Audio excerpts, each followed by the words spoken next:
Kajian Kitab.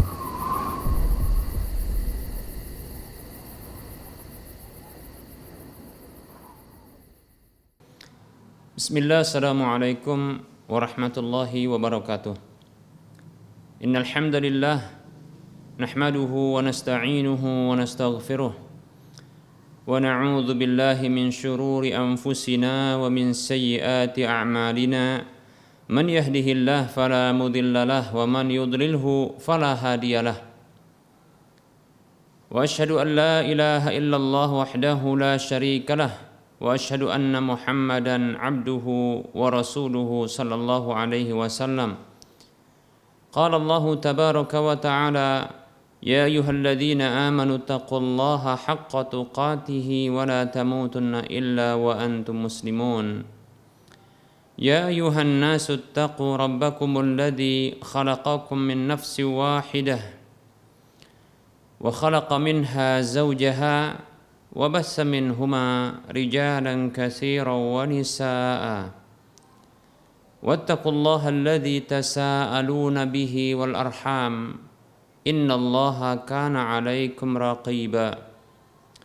Ya ayyuhalladzina amanu taqullaha wa qulu qawlan sadida yuslih lakum a'malakum wa yaghfir lakum dhunubakum wa may yuti'illaha wa rasulahu faqad faza fawzan 'azima. Amma ba'd, fa inna asdaqal hadits kitabullah wa khairal huda huda Rasulillah sallallahu alaihi wasallam wa syarrul umuri muhdatsatuha wa kullu muhdatsatin bid'ah wa kullu bid'atin dhalalah wa kullu dhalalatin finnar.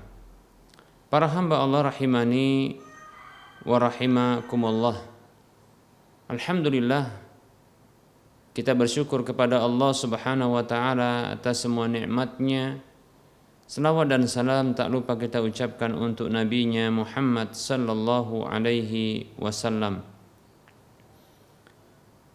Para pemirsa Rosyad TV dan para pendengar Radio Medan Mengaji di mana saja Anda berada, a'azzani Allah wa iyyakum jami'ah. Kita lanjutkan pembahasan kitab Minhajul Muslim dalam bab baru, yaitu tentang bahasan adab. Baik para hamba Allah rahimani wa rahimakumullah. Sedikit kita akan mengenal tentang definisi adab. Baik para hamba Allah rahimani wa rahimakumullah.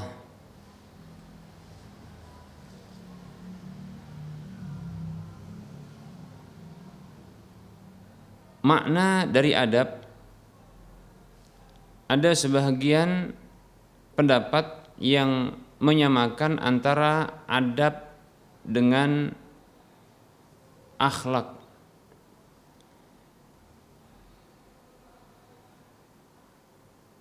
Ada yang menyamakan antara adab dengan akhlak.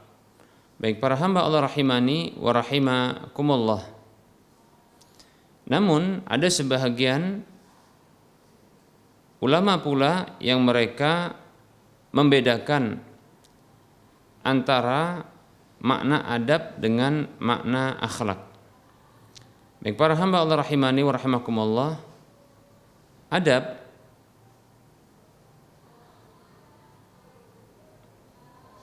ini lebih didefinisikan kepada perbuatan-perbuatan dan ucapan-ucapan yang dianjurkan, yang seseorang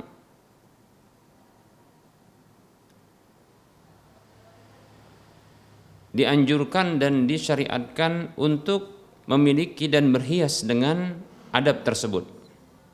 Seperti contohnya adalah adab tidur, adab berbicara,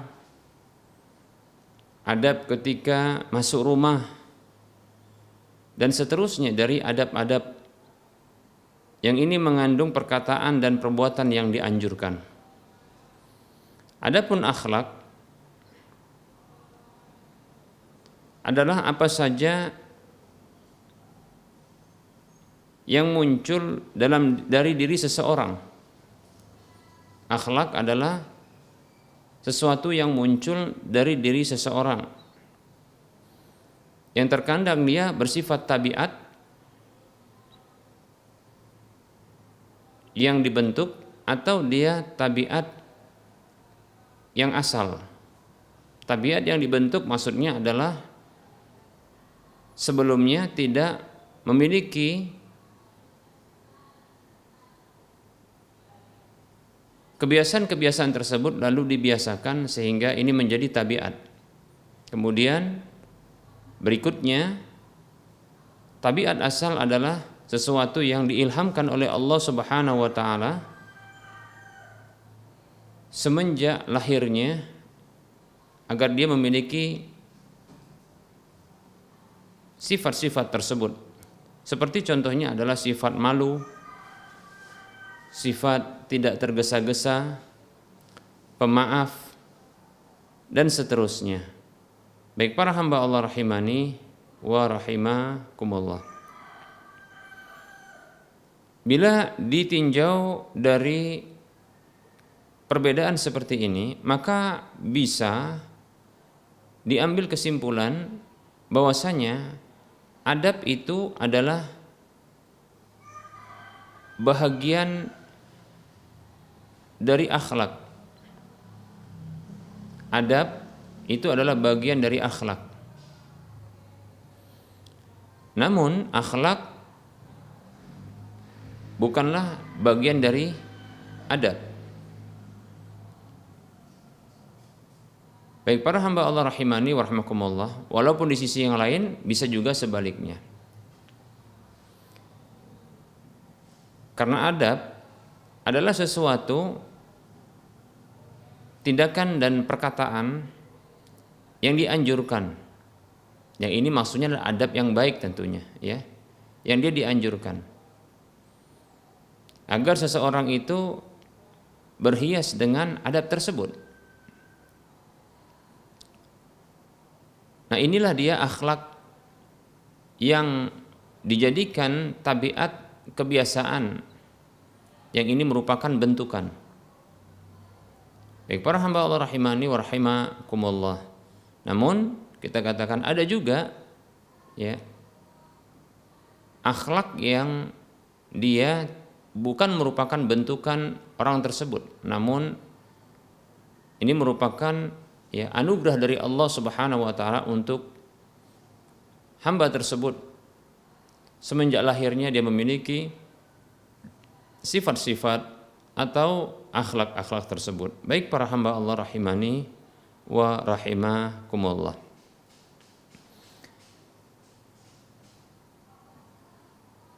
Bila adab bagian dari akhlak, maka ketahuilah sesungguhnya Nabi kita Muhammad sallallahu alaihi wasallam diutus oleh Allah Subhanahu wa taala untuk memperbaiki akhlak. Yang termasuk diantaranya adalah adab.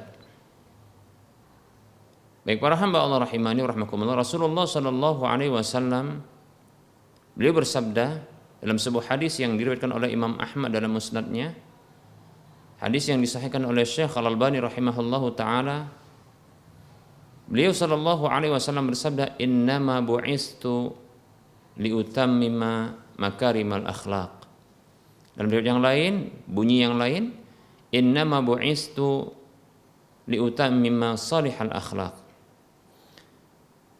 Baik para hamba Allah rahimani wa rahimakumullah. Rasulullah sallallahu alaihi wasallam beliau bersabda, sesungguhnya aku hanyalah diutus oleh Allah Subhanahu wa taala untuk menyempurnakan akhlak yang baik. Baik para hamba Allah rahimani wa rahimakumullah.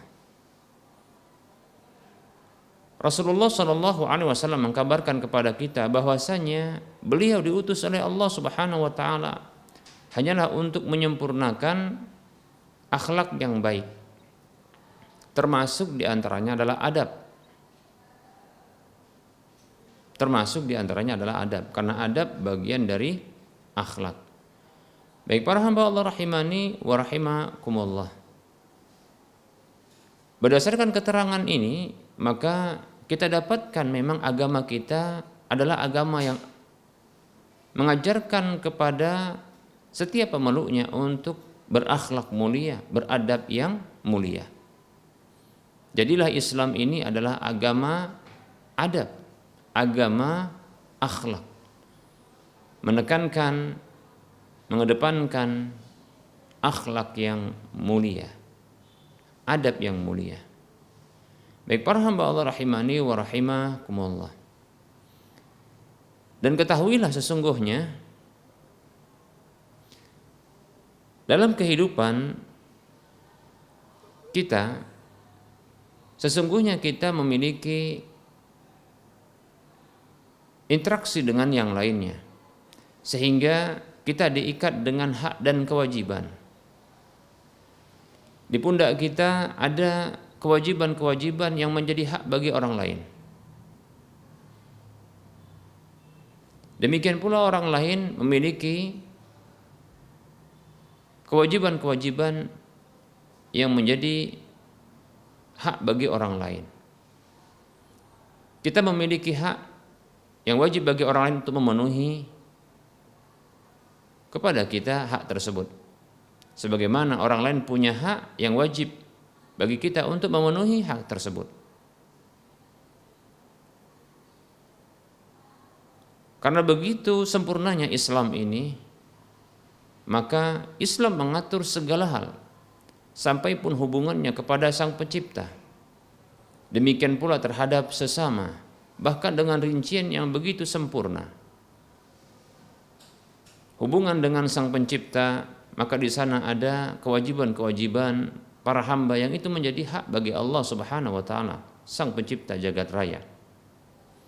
Yaitu beribadah kepadanya semata. Insyaallah taala kita akan bahas secara rinci insyaallah pada waktu-waktu mendatang terkait dengan adab dan akhlak kepada Allah Subhanahu wa taala.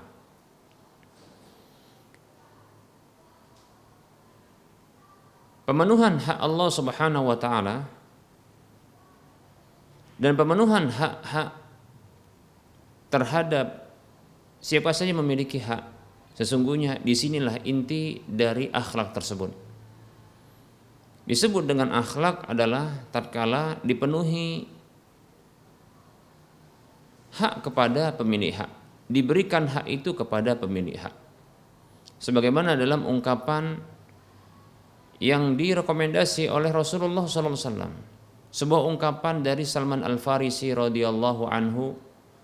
Rasulullah SAW membenarkan ungkapan tersebut tatkala Abu Darda radhiyallahu an menyampaikan tindakan Salman Al-Farisi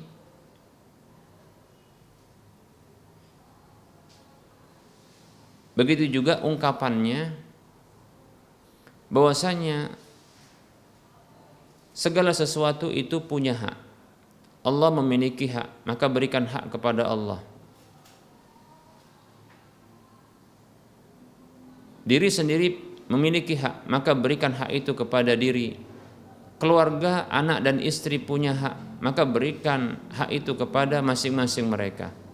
Lalu Salman Al-Farisi menutup ungkapannya kepada Abu Darda dengan mengucapkan a'ti kulladzi haqqin haqqahu. Berikanlah hak itu kepada setiap pemiliknya.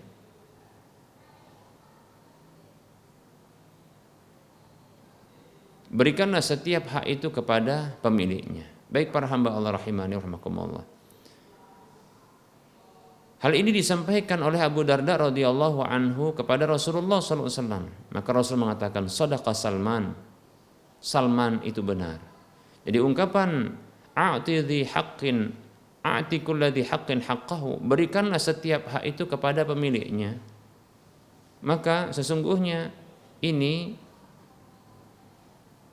adalah ungkapan wahyu dan ini merupakan bentuk adab yang mulia.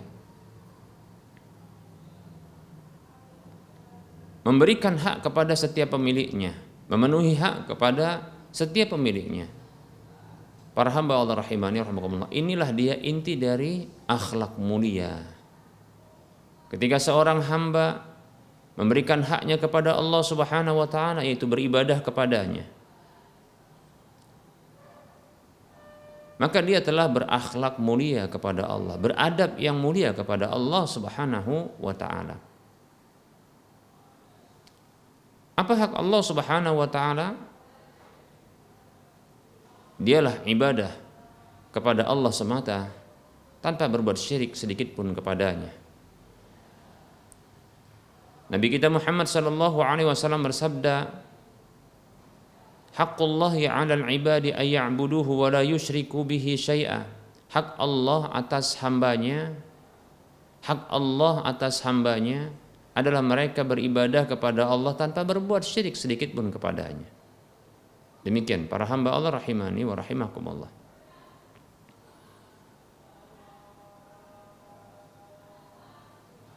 Demikian pula setiap hamba memiliki kewajiban untuk memenuhi hak-hak terhadap hamba yang lain.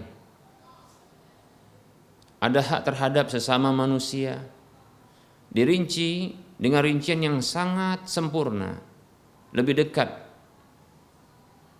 adalah hak kepada Rasulullah SAW, yaitu memberikan hak kepada Rasulullah SAW, yang beliau adalah sebagai utusan Allah Subhanahu wa taala. Maka ada hak beliau yang wajib untuk dipenuhi. Begitu juga para sahabat, hak para sahabat yang sudah kita bahas. Demikian. Bahkan hak Islam, ya, kita berikan hak Islam. Begitu juga hak kedua orang tua kita.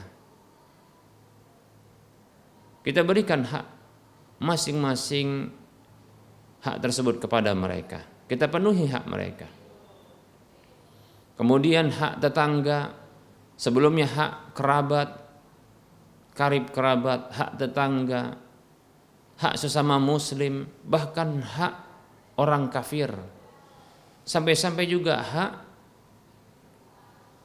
hewan, tumbuhan, bahkan makhluk-makhluk yang tidak tampak. Malaikat, jin, demikian para hamba Allah rahimani wa rahimakumullah. Islam begitu sempurna mengatur akhlak ini. Yang intinya adalah pemenuhan hak, pemberian hak kepada setiap pemilik hak. Baik para hamba Allah rahimani wa rahimakumullah. Bahkan luar biasanya Islam juga membahas tentang hak diri sendiri.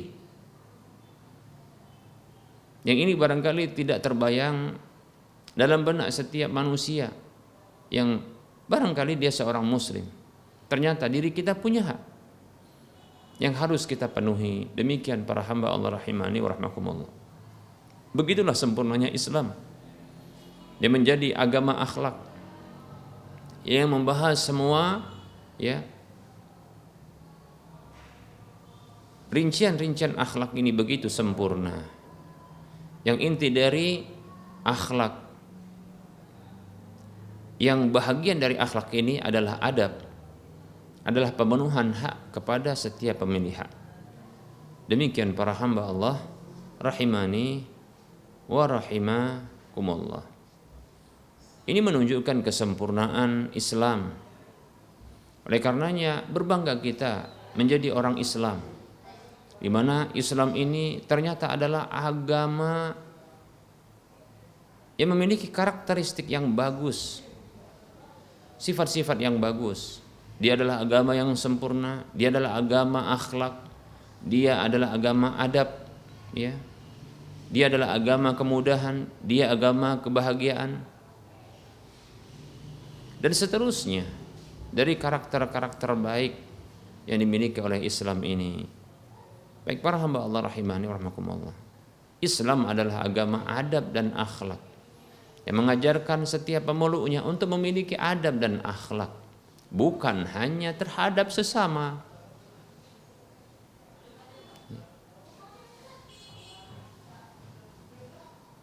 Baik para hamba Allah rahimani wa rahimakumullah. Baik para hamba Allah, kita akan sebutkan sedikit ya keutamaan dari adab dan akhlak ini para hamba Allah rahimani wa rahimakumullah.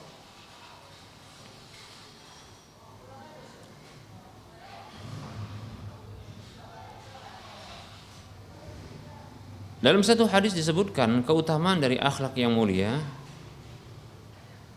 bahwasanya akhlak yang mulia ini adalah sesuatu yang paling berat dalam timbangan amal. Baik para hamba Allah rahimani wa rahimakumullah. Dalam sebuah hadis yang diriwayatkan oleh Imam Tirmidzi dari sahabat Abu Darda radhiyallahu anhu yang disahihkan oleh Syekh Al-Albani rahimahullahu taala dalam Sahihul Jami' di nomor urut hadis 5726, Nabi kita Muhammad sallallahu alaihi wasallam bersabda, "Ma min syai'in yudha'u fil mizani asqala min husnil khuluqi wa inna sahiba husnil khuluqi la yablughu bihi darajata sahibis saumi was salati." Kata Nabi sallallahu alaihi wasallam, tidaklah ada sesuatu yang diletakkan di timbangan amal lebih berat ketimbang husnul khuluq, akhlak yang baik, adab yang baik. Dan sesungguhnya orang yang memiliki akhlak yang baik benar-benar akan mencapai dengannya derajat orang yang berpuasa dan orang yang sholat. Masya Allah, luar biasa. Baik para hamba Allah rahimani wa rahimakumullah. Adab yang ia merupakan bagian dari akhlak. Yang akhlak ini dimotivasi oleh Rasulullah SAW umatnya agar mereka memiliki dan berhias diri dengan adab dan akhlak yang mulia ini. Bahwasanya ia merupakan sesuatu yang paling berat di timbangan amal. Bahkan dengan hal itu akan bisa mencapai derajat puasa dan sholat. Luar biasa. Para hamba Allah rahimani wa rahimakumullah.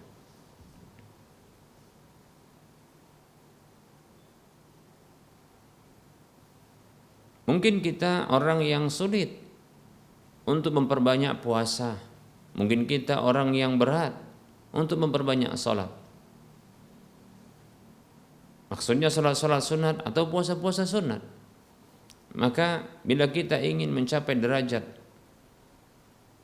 orang yang berpuasa dan orang yang sering sholat, maka miliki akhlak yang mulia. Demikian para hamba Allah rahimani wa rahimakumullah, memiliki adab yang mulia. Demikian para hamba Allah rahimani wa rahimakumullah.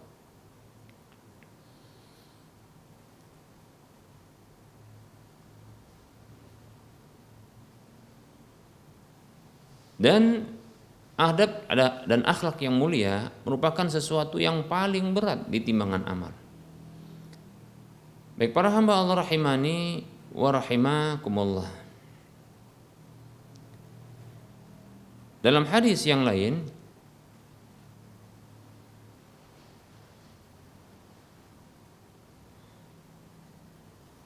Rasulullah sallallahu alaihi wasallam bersabda tentang keutamaan adab dan akhlak. Kata Nabi SAW, "Faman ahabba an yuzahzaha 'anil nari wa yudkhalal jannata falta'tihi maniyatuhu wa huwa yu'minu billahi wal yawmil akhir wal ya'ti ilan nasi alladhi yuhibbu an yu'ta ilaihi." Hadis riwayat Muslim. Kata Nabi SAW, siapa saja yang suka dia dilepaskan, dibebaskan dari api neraka dan dimasukkan ke dalam surga, maka hendaklah tatkala kematian itu mendatanginya, ia dalam kondisi beriman kepada Allah dan hari akhir, dan hendaklah dia bergaul dengan manusia sesama dengan sesuatu yang ia suka diperlakukan demikian. Maka hendaklah dia memperlakukan manusia dengan sesuatu yang ia suka diperlakukan demikian. Itulah adab dan akhlak mulia. Adab dan akhlak mulia. Baik para hamba Allah rahimani wa rahmakumullah, balasannya adalah surga. Balasannya adalah surga. Bahkan dilepaskan, dijauhkan dari api neraka.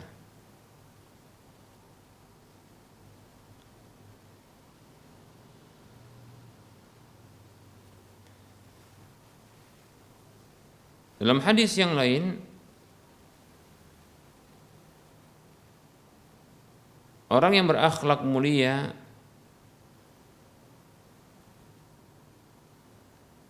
maka akan dimasukkan ke dalam surga yang tertinggi. Dalam sebuah hadis yang diriwayatkan oleh Imam Abu Daud yang dihasankan oleh Syekh Al-Albani rahimahullahu taala dalam Sahihul Jami' di nomor urut hadis 1464 dari sahabat Abu Umamah radhiyallahu anhu, Rasulullah bersabda sallallahu alaihi wasallam, "Ana za'imun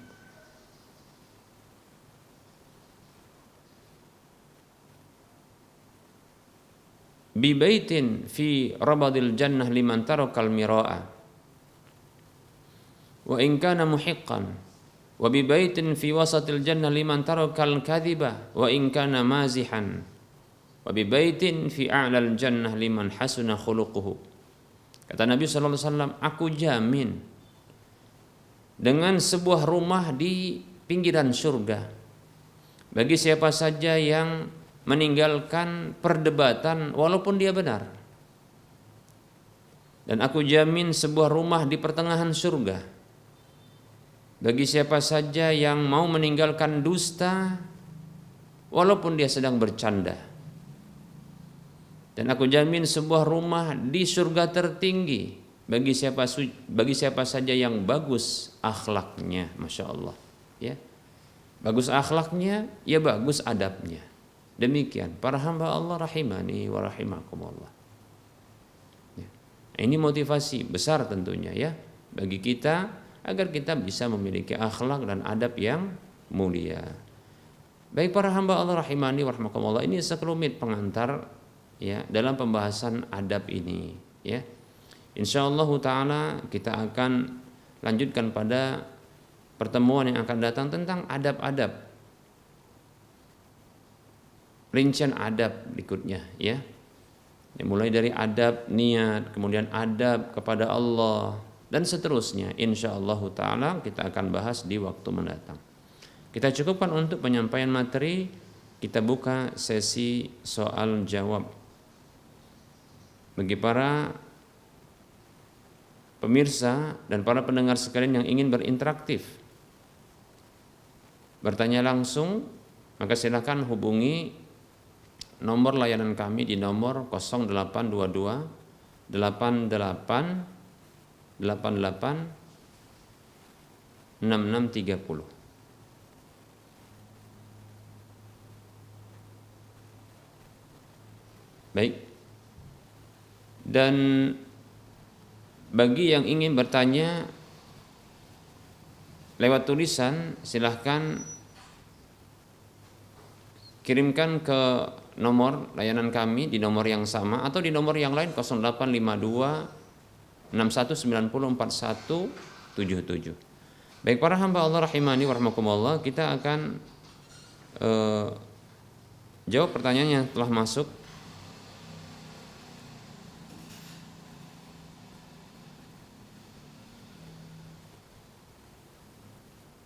Ada pertanyaan, Assalamualaikum Ustadz, izin bertanya, ada kasus begini, Ada ikhwan dan akhwat ingin menikah, namun keluarga pihak akhwat tidak merestui.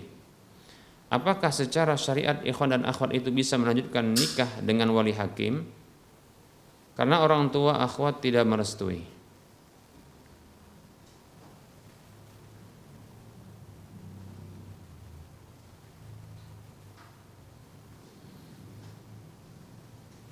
Waalaikumsalam warahmatullahi wabarakatuh. Para ulama mereka berbeda pendapat tentang masalah ini. Ketika wali dari seorang wanita menolak untuk menikahkan wanita dalam perwaliannya kepada seorang laki-laki dengan alasan yang tidak syar'i, maka apakah boleh untuk berpindah perwaliannya kepada wali setelahnya? Nah, di sini terjadi perbedaan pendapat di kalangan para ulama. Namun perlu kita berhati-hati bahwasanya Rasulullah SAW pernah bersabda, ayyuma imra'atin nakahat bighairi idni waliha fanikahuha batilun fanikahuha batilun fanikahuha batilun. Wanita mana saja yang menikah dengan tanpa izin dari walinya, maka nikahnya batal, nikahnya batal, nikahnya batal. Demikian. Hadisnya sahih, disahihkan oleh Syekh Al-Albani rahimahullahu taala. Barangkali yang butuh untuk dilakukan adalah melakukan mediasi. Saya memberikan saran sebelum barangkali memilih pendapat yang menyatakan bolehnya untuk dialihkan kepada wali yang lain. Namun saya memberikan sebuah solusi, yaitu berupa lakukan mediasi dan jadikan pihak petugas dari kantor urusan agama untuk melakukan mediasi tersebut.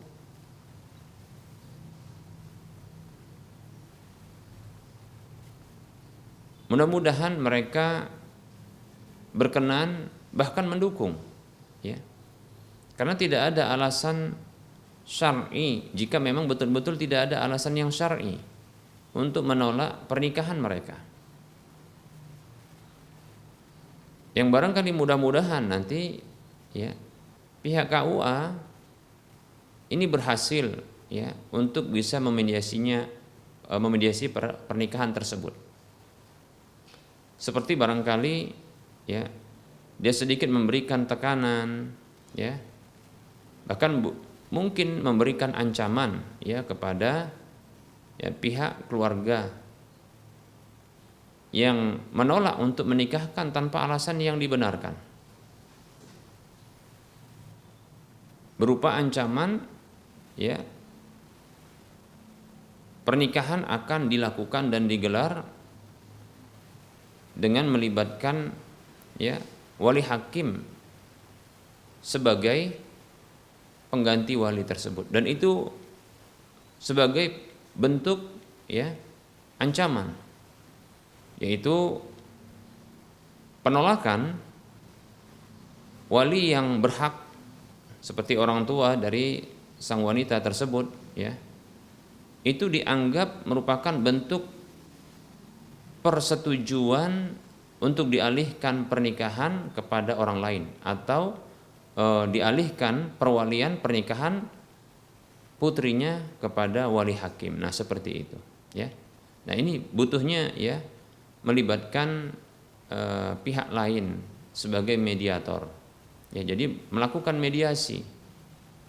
Dan saya kira pihak KUA ini ahli dalam hal ini insyaallah taala, Walaupun kita katakan ada pendapat yang membolehkan ya untuk langsung ketika tidak ada alasan yang dibenarkan, alasan yang syar'i dari wali yang berhak untuk menolak pernikahan, lantas itu bisa beralih dan dialihkan kepada pihak lain. Bahkan dalam mazhab Syafi'i kalau tidak salah itu langsung bisa beralih kepada ya wali hakim. Namun sebaiknya lakukan mediasi ya. Karena pernikahan ya, karena pernikahan yang tidak disukai oleh pihak keluarga wanita ini dikhawatirkan akan berkelanjutan dalam hubungan rumah tangga nantinya.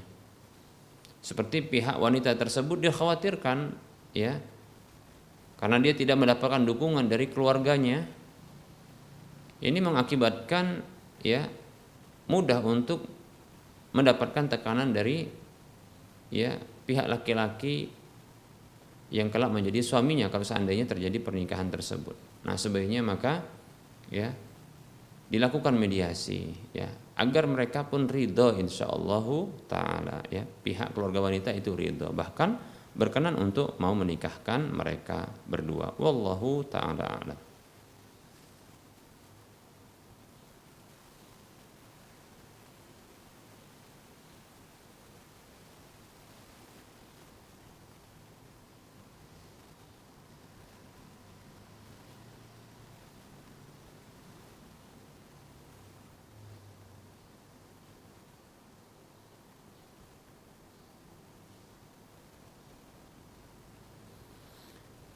Ada pertanyaan. Assalamualaikum warahmatullahi wabarakatuh. Maaf Ustaz, semoga Allah Azza wa Jalla memberkahi ilmu Ustaz dan memberikan limpahan rahmat yang banyak. Maaf Ustaz, saya mau bertanya. Siswa di sekolah tempat anak saya belajar mengumpulkan infak, lalu seluruh uang siswa yang dikumpulkan dibelikan hewan kurban. Apakah perbuatan ini dibenarkan dalam syariat dengan mengatasnamakan pengajaran Ustaz?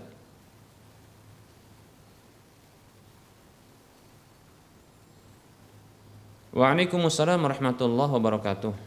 Semoga Allah Subhanahu wa taala juga memberikan kebaikan kepada sang penanya, begitu juga keluarga di mana saja berada. Amin ya rabbal alamin. Sesungguhnya model patungan untuk berkurban ini hanya berlaku bagi kurban sapi dan unta saja. Dan itu pun ditentukan jumlahnya.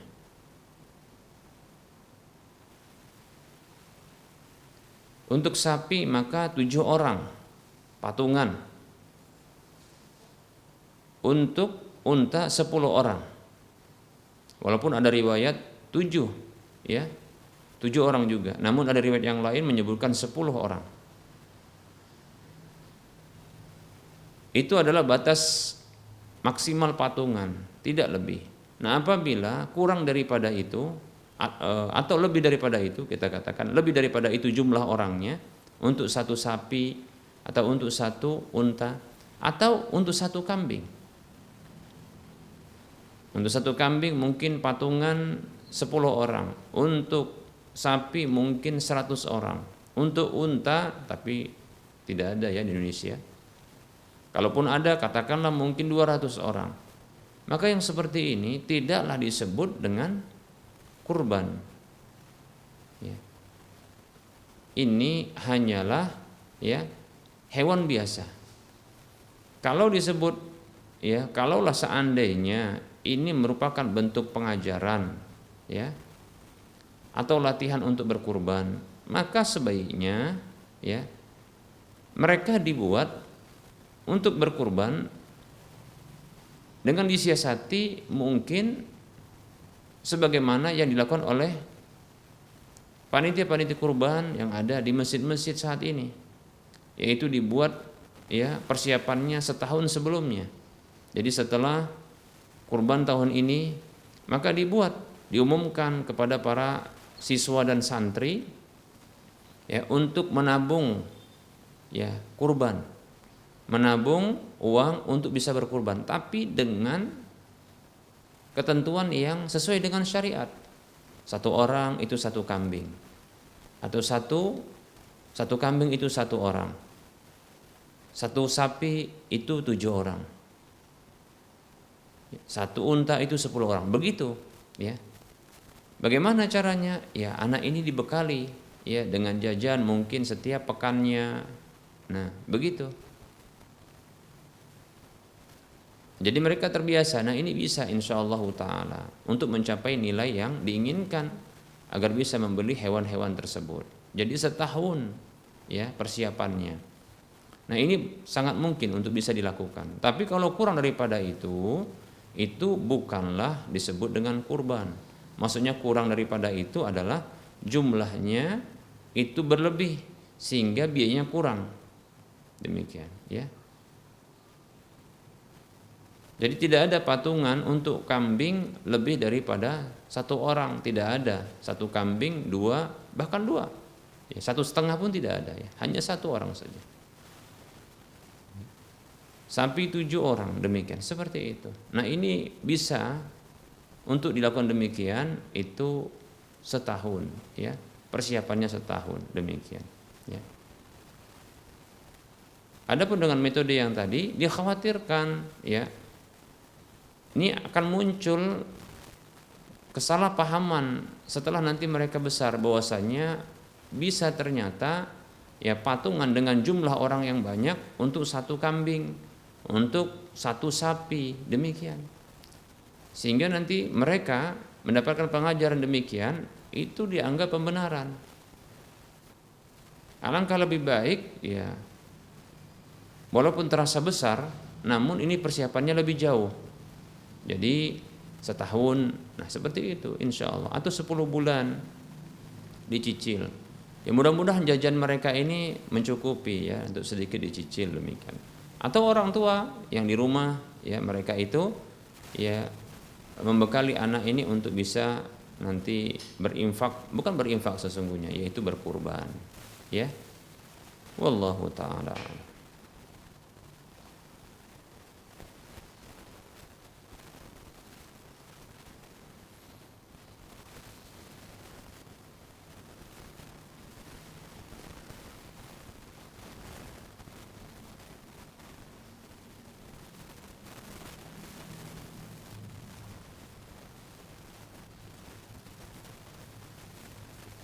Ada yang bertanya, bagaimana Ustadz ya ketika memberikan nama bayi itu dilakukan acara bancaan ya, yaitu syukuran atas kelahiran anak sekaligus memberikan nama bagi anak dengan memberikan makan kepada orang yang hadir berupa makanan nasi urap. Demikian ya.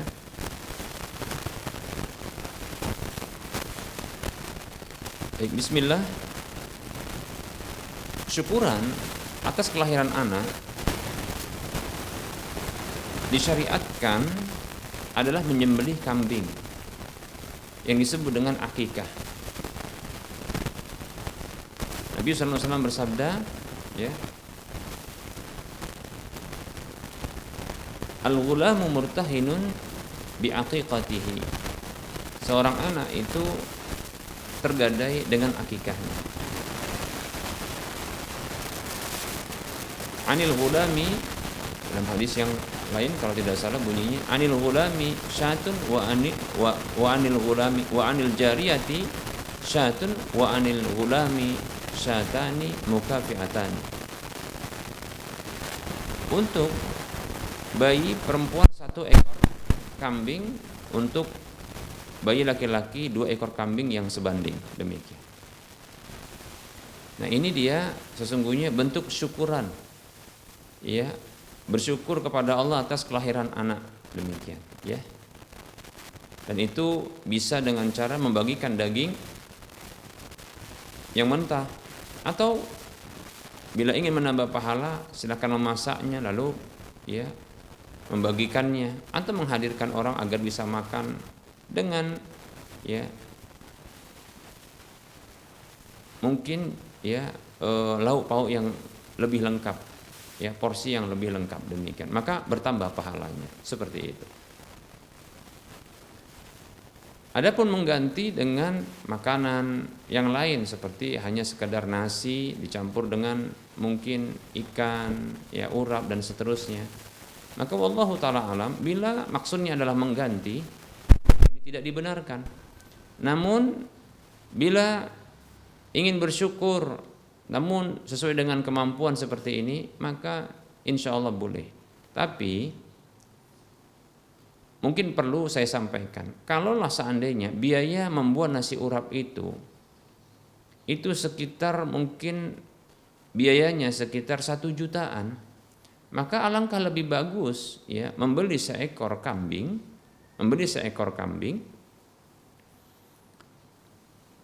seperti contohnya adalah kambing domba sekitar yang berusia 6 bulan, itu insya Allah sampai ya seharga ya 1 juta, bahkan mungkin 800 ya ada. Kemudian dibagikan daging tersebut dalam bentuk ya daging mentah kepada warga sekitar, ya maka insya Allah itu lebih baik ketimbang hanya membuat nasi urap, demikian ya. Kenapa? Yang ini lebih sesuai dengan petunjuk Nabi Sallallahu Alaihi Wasallam. Nah, dan memberikan nama sekaligus berakikah disyariatkan di hari yang ke-7. Demikian para hamba Allah rahimani wa rahimakumullah. Jadi bersamaan bisa. Baik ya. Jadi demikian ya. Saya berikan solusi dengan cara ya membeli kambing ya lalu membagi dagingnya dengan mentah, dan insya Allah taala bila kesulitan ya mungkin bisa menghubungi beberapa jasa akikah ya yang insya Allah harganya variatif ya, bahkan ada yang sampai 800 ya 850.000 rupiah, ada demikian ya. Kalaulah harga membuat nasi urap itu seharga yang sama, maka sebaiknya ya beli saja ya kambing ya yang usianya 6 bulan ya, yaitu kambing domba, atau 1 tahun kambing kacang ya, kemudian mintakan disembelih untuk dibagikan dagingnya ke tetangga atau ke masyarakat sekitar, demikian. Maka ini sudah sesuai dengan petunjuk Nabi SAW. Lalu silakan berikan nama bagi anak yang terlahirkan tersebut. Wallahu ta'ala a'lam. Baik para hamba Allah rahimani wa rahimakumullah, kita cukupkan untuk penyampaian materi dan menjawab pertanyaan yang telah masuk. Tentunya dalam penyampaian ini banyak kekurangan dan kesalahan serta kekeliruan. Kepada Allah saya mohon ampun, dan kepada para pemirsa dan para pendengar sekalian saya mohon maaf. Kebenaran maka ambillah, kesalahan dan kekurangan maka tinggalkanlah. Seperti biasa kita memberikan motivasi kepada saudara seiman, mari kita memiliki aset akhirat dengan berdonasi membebaskan lahan yang nantinya akan dibangun Masjid Al-Muwahhidin untuk wilayah Medan dan sekitarnya. Kekurangan dana sekitar 3,9 miliar rupiah. Silakan miliki aset akhirat ya dengan berinfak dan bersedekah ke Bank Syariah Mandiri atau Bank Syariah Indonesia di nomor 7127488555 atas nama Yayasan Lajnah Dakwah Medan, kode bank 451. Saya ulangi, miliki aset akhirat dengan Masjid Al-Muwahhidin Indonesia di nomor 7127485555 atas nama Yayasan Lajnah Dakwah Medan. Semoga semuanya kita termotivasi dan semoga bermanfaat. Wassallallahu ala Muhammad wa ala alihi wa ashabihi ajma'in. Subhanakallahumma wa bihamdika asyhadu an la ilaha illa anta astaghfiruka wa atubu ilaika walhamdulillahi rabbil alamin. Wassalamu alaikum warahmatullahi wabarakatuh.